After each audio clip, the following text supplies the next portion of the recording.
Hello and welcome to the Back of the Nest match report. I'm your host Mike Scott, and joining me is panel member and pundit Caragh skipper as we look back at a frustrating trip up the M1 to the East Midlands in the form of a visit to Leicester City.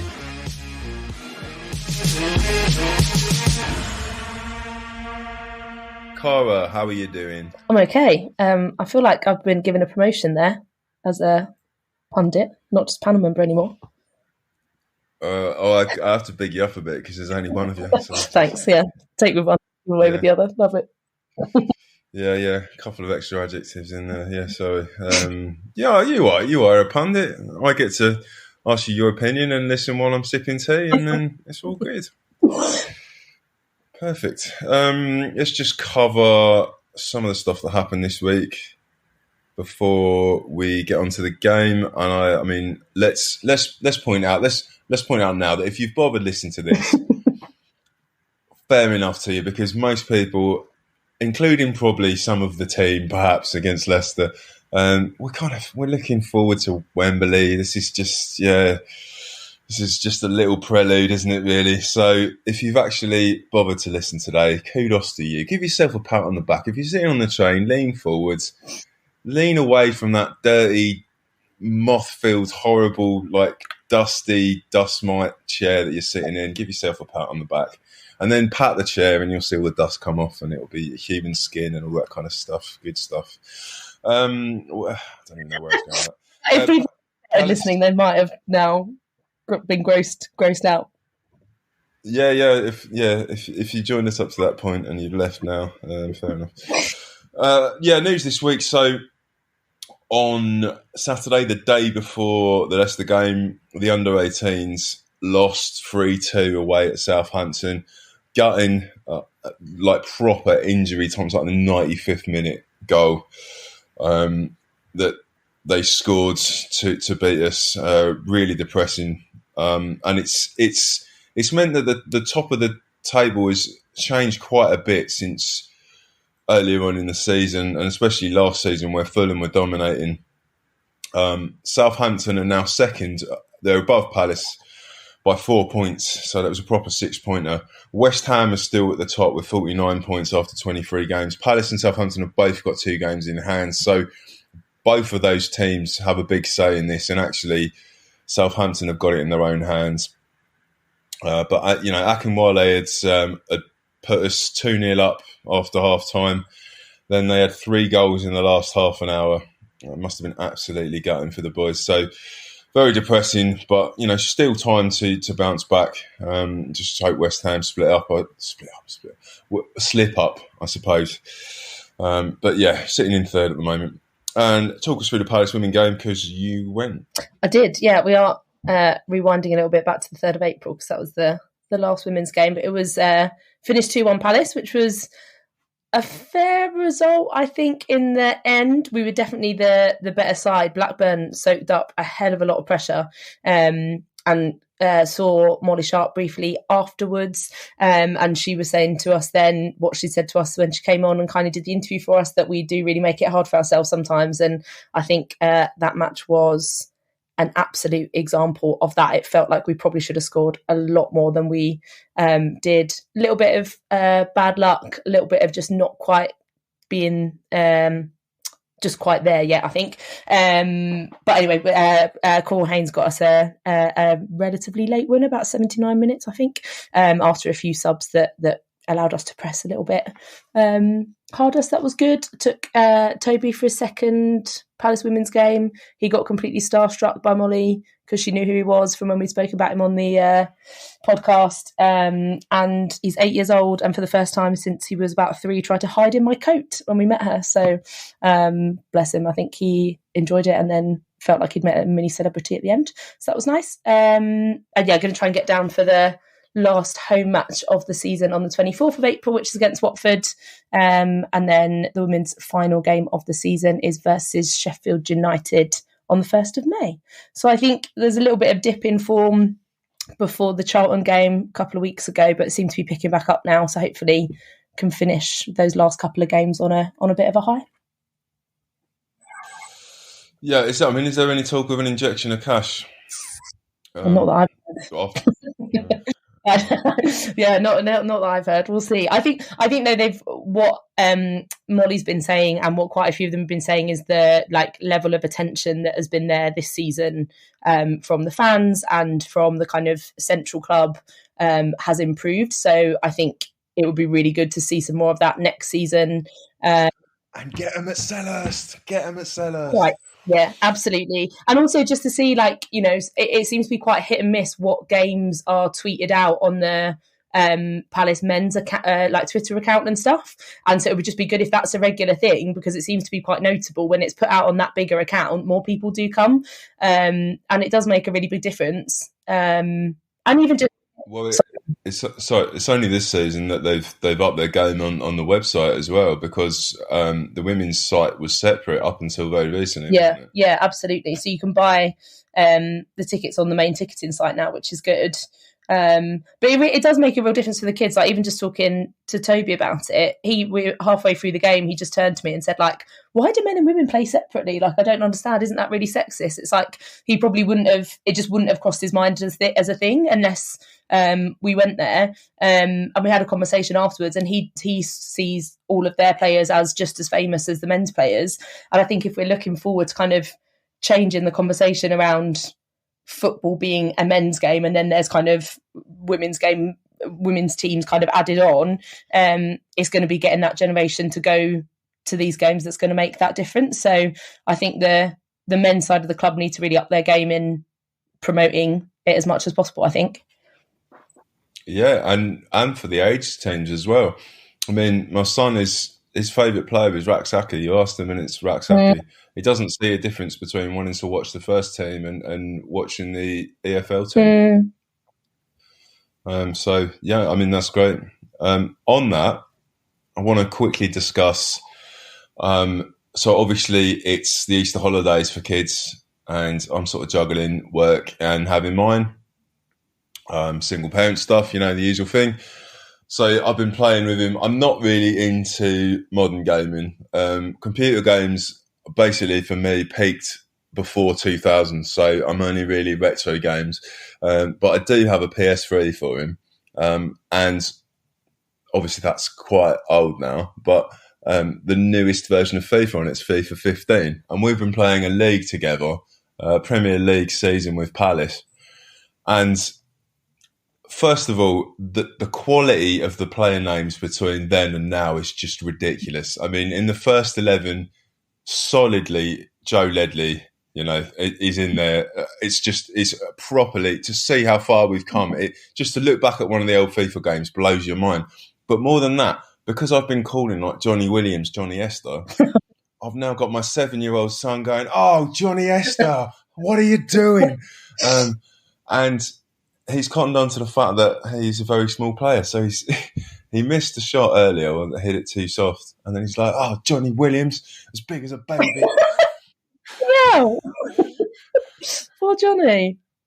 Yeah. What I will say is that the Johnny Esther FIFA 2015 player that they made is really generous. He's a very, very handsome man. Johnny Esther is handsome.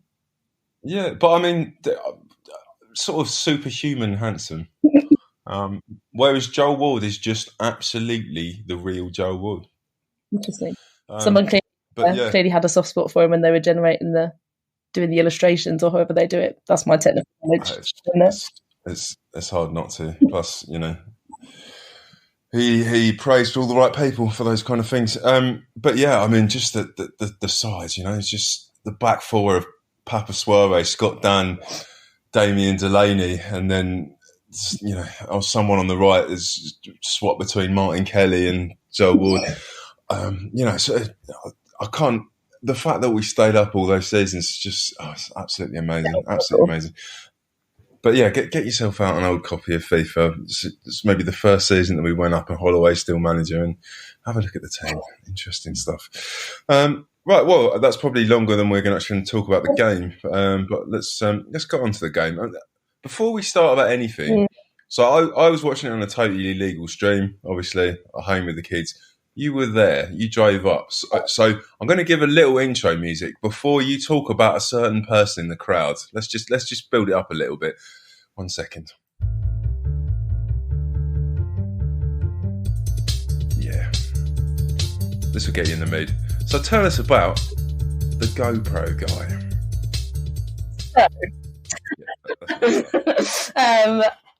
The GoPro guy.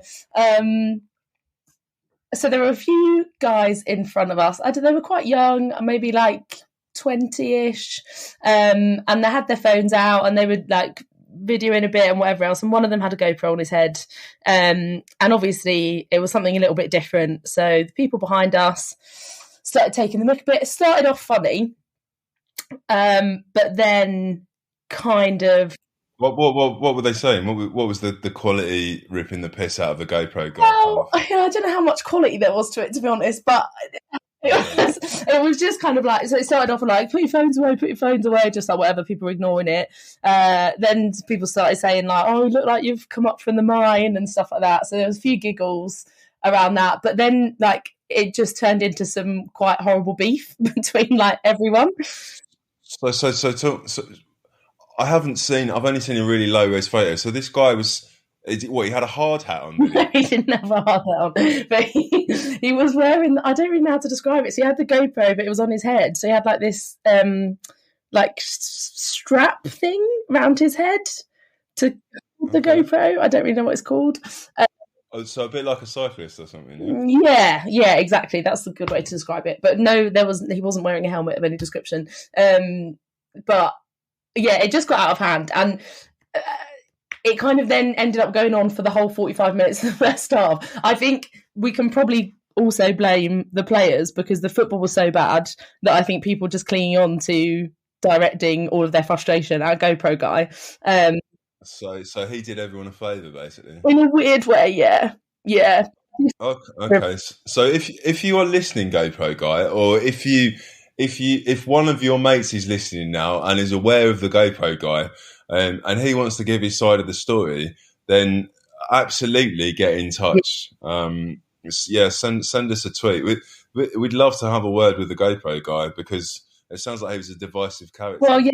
So the reason it's, and you can probably hear by the way I'm describing it, that I'm sitting on the fence a little bit because it did feel like it went too far. So I did feel bad for him, but he didn't help things because he did turn around and say at one point, I get 10,000 views on my YouTube channel. And then I think said something like, I earn more in one video than you earn in a month or something. So, okay. So GoPro guy, don't get in touch with us. Not really interested in talking to you. In that case, we've given him. It was a turn round and give him money insult, was it? Actually? Yeah. Okay. Well, in that case, let's not give him any more extra publicity because I suppose if he came on, he'd only be plugging his YouTube channel. Unless he brought all of his massive rich following with him. Yeah. I mean, was he a Palace fan? Or? Yeah. So apparently they ran a Palace channel, but he at no point said what that channel was, and none of us have been able to find it since. So I cannot verify the status of that YouTube channel. Okay. So ambivalence towards the GoPro guy. Fair enough. All right. Well, let's talk a little bit about the game. You wanted to mention about the stadium atmosphere. Yeah, go for it. It was terrible. I was so disappointed because this is my first time going there, and I think I've got family who live in Leicester, and they were there for the whole winning the league season, and they're a really good like community club and whatever else. So I think I had quite high expectations that it was going to be like a really good atmosphere. And it's been all right when I've been there before, I must say. It was so quiet. It was unreal. Like literally, I think the only time that you really noticed a reaction from the crowd that wasn't just sitting there politely watching was their 2 goals and Wilf's 2 missed, 1.5 missed penalties. Yeah, I mean, we'll get on to the Wilf thing. I mean, it's not the same as for us, I suppose, in the current situation. With how they're doing in the league and how they've been doing in Europe, it's probably not that high on their agenda, is it? You know, they're safe. They got to. This isn't the season they're going to achieve anything because Wolves are so far ahead for the last possible European place that could happen.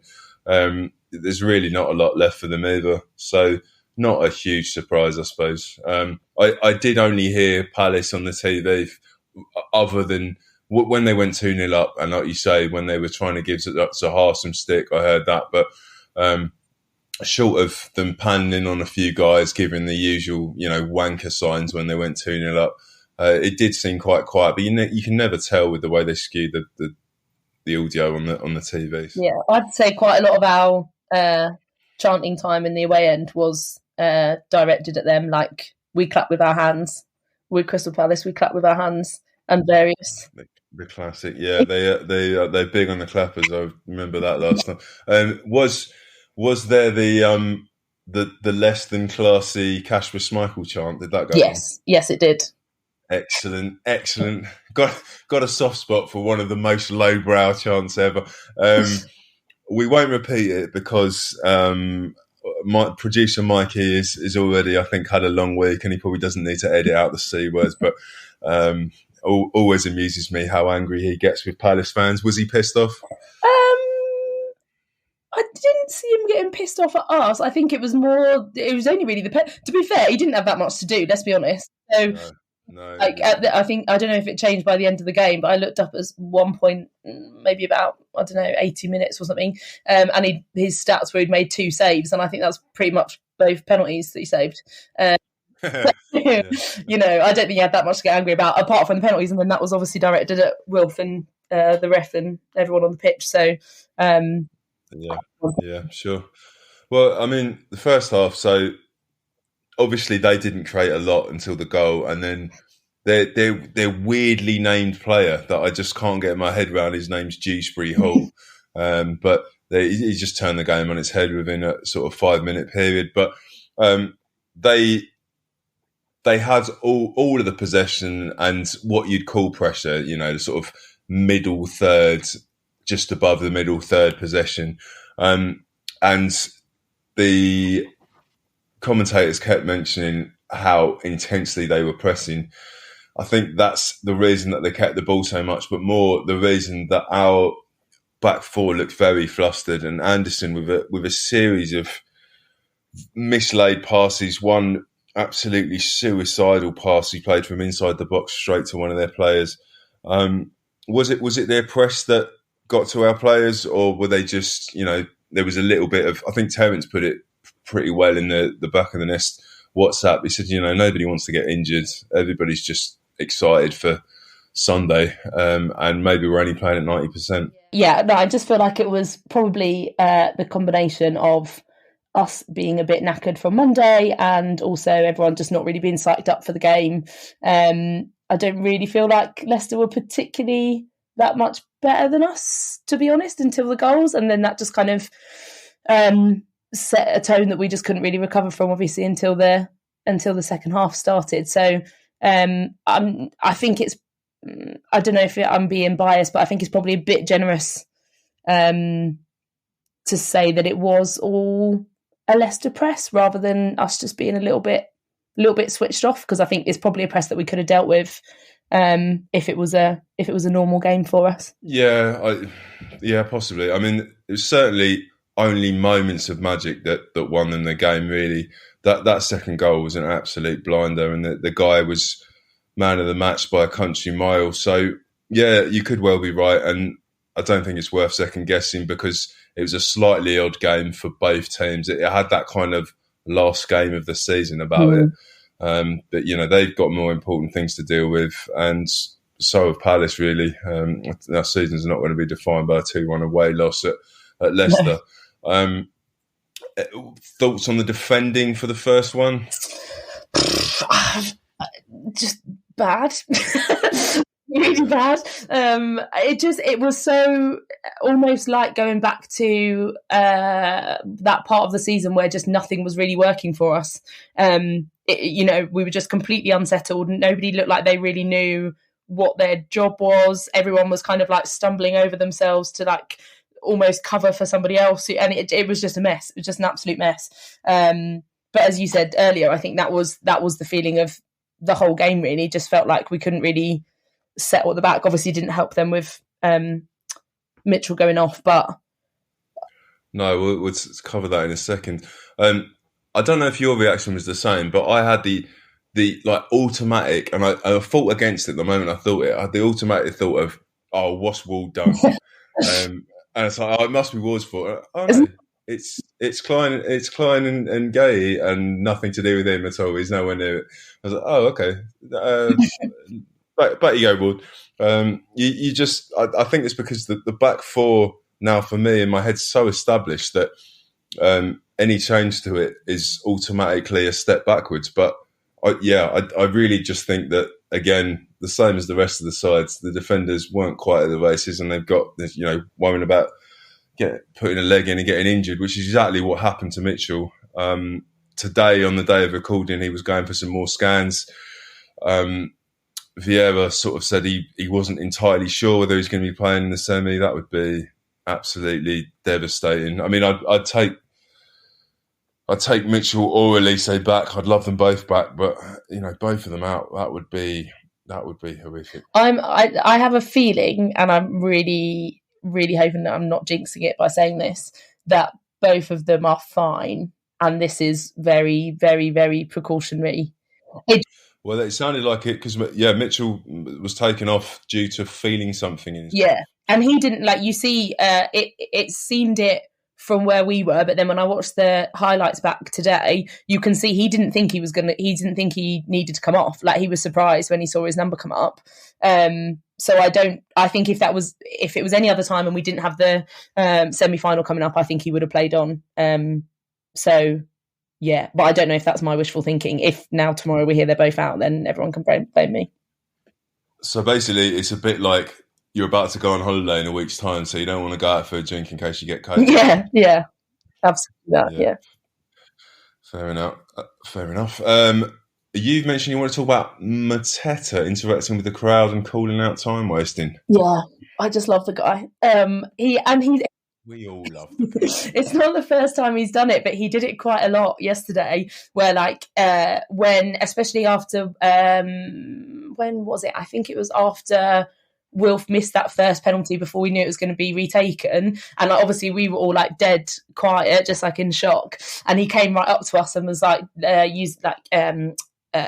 using his arms to kind of tell us to raise the volume and stuff. And he did it quite a few times during the game, and I just love that because I think it must be really difficult when you're in the middle of a game to really pay attention to what's going on around you. But he does that quite a lot, and just feel like it just pulls us into the match a little bit, if that makes sense, that kind of interaction. And then at the end of the game, when Schmeichel was doing his time wasting, he was there pointing to his wrist and giving Schmeichel some stick for that. And I just enjoy the kind of your dad's a he was giving him that, was yeah, in French. I don't know what that would be in French, but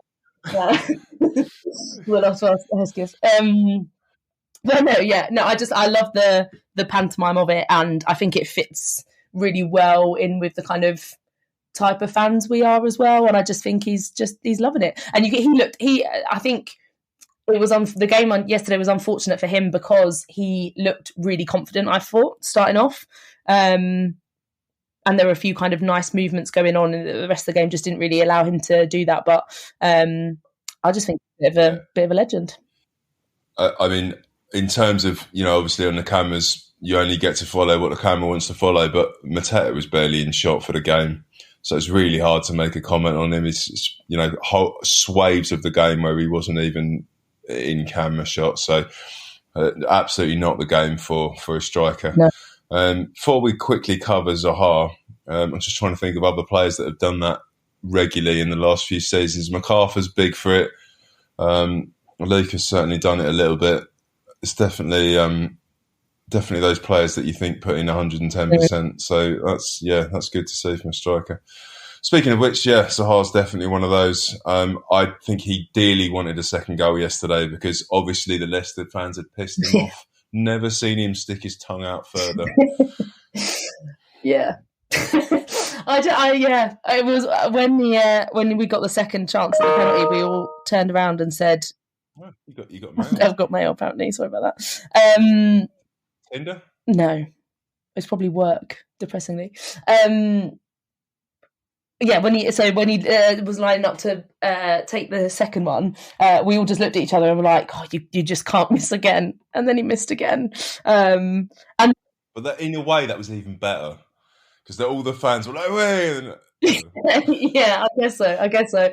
Although I just pray that it doesn't come down to penalties at Wembley, because he's going to be going into that on 2 misses. I mean, the amount of players, when they've missed the first one, it's really missed the second one. It's a psychological thing that somebody needs to do a PhD on, study on, but it happens so often.